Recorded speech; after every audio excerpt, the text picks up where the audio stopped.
ఇది ఒక ఆలయము. దీన్ని మీరు దృష్టిలో ఉంచుకొని మన హిందూ ధర్మం ఏమవుతుంది ఎక్కడెక్కడో వాట్సాప్లో వీడియోలు చూసి కాదండి, ఇక్కడ తెచ్చి కోట్లాట్లు ఏంటి, అస్సలు ఏం బాగాలేదండి. దీనిపైన చర్య ఇంకా హిందువులు మన ఎంతోమంది ఉన్నారు, అందరూ కూడా వస్తున్నారు. ఇంకా నిన్నటి నుండి చాలామంది కూడా ఇంకా వస్తారు. ఇది ఎక్కడి వరకు చేరాలంటే అక్కడ వరకు చేరుతుంది. దీనిపైన మీరు ఇక న్యాయం చేయాలని మేము కోరుకుంటున్నామండి. మా భక్తులుగా మేము ఏంటంటే ఆ స్వామి పాదాల దగ్గరికి వచ్చి నామ సంకీర్తనం చేసుకుంటున్నాము. అక్కడ కూర్చుని ప్లేస్ తడిసిపోతుంది, దాన్ని గోడ అడ్డుగా కట్టడం జరిగింది. దానికోసం ఇన్ని కోట్లాట్లు ఎందుకండి? మీరు న్యాయంగా ఆలోచించండి. మన హిందూ ధర్మం ఎటు వెళ్ళిపోయండి? అసలు ఏంటి ఇది? అన్యాయం కదా. మీరే ఆలోచించండి. జై శ్రీరామ్. శ్రీరామ్. భారత్ మాతాకి జై.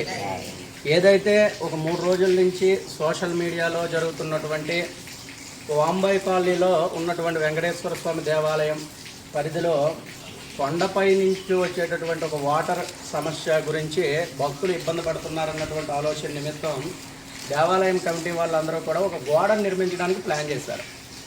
మరి దీని నిమిత్తం ఏదైనా ఒకవేళ ప్రాబ్లం జరిగి ఉంటే, ఒకవేళ ఎవరైనా సరే రెవెన్యూ నుంచి ఒక నోటీస్ అయినా సరే దేవాలయం కమిటీ వాళ్ళకి ఇవ్వాలి. అటువంటి నోటీస్ కూడా మేము వచ్చి దేవాలయం కమిటీ వాళ్ళకి మేము వచ్చి అడిగితే అటువంటి నోటీసులు కూడా ఇవ్వలేదన్నటువంటి ఆలోచన వాళ్ళు మాకు చెప్పడం జరిగింది. ఒకవేళ వచ్చినటువంటి వ్యక్తులు ఎవరైతే ఉన్నారో వాళ్ళు ఇక్కడికి వచ్చి గుణపాలతో ఇవన్నీ తీశారు. ఒకవేళ వచ్చినట్లయితే కరెక్టే, మీరు ఉద్యోగ నిమిత్తం వచ్చినట్లయితే దానికి ఒక పోలీస్ పర్మిషన్తో పాటు పోలీసులు కూడా రావాల్సినటువంటి బాధ్యత ఇక్కడికి ఉంది. కానీ అటువంటి వాళ్ళకి ముందర కాషన్ కరెక్ట్గా ఇవ్వాల్సినటువంటి పద్ధతి. 2, కోవిల ముందరకి వెళ్లకుండా నేను వాళ్ళకి చెప్తాను. వాళ్ళకి నేను ఏ రకంగా కాగితాలు పెట్టాలి. ఒక్క నిమిషం చూడండి. డిమాండింగ్ మాకు అసలు అక్కడ ఏమవుతున్నా కూడా మా వాళ్ళ లోపల కూడా అడుగుతారు.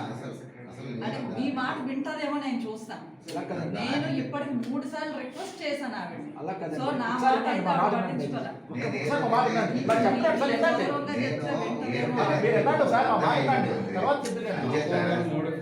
వాళ్ళు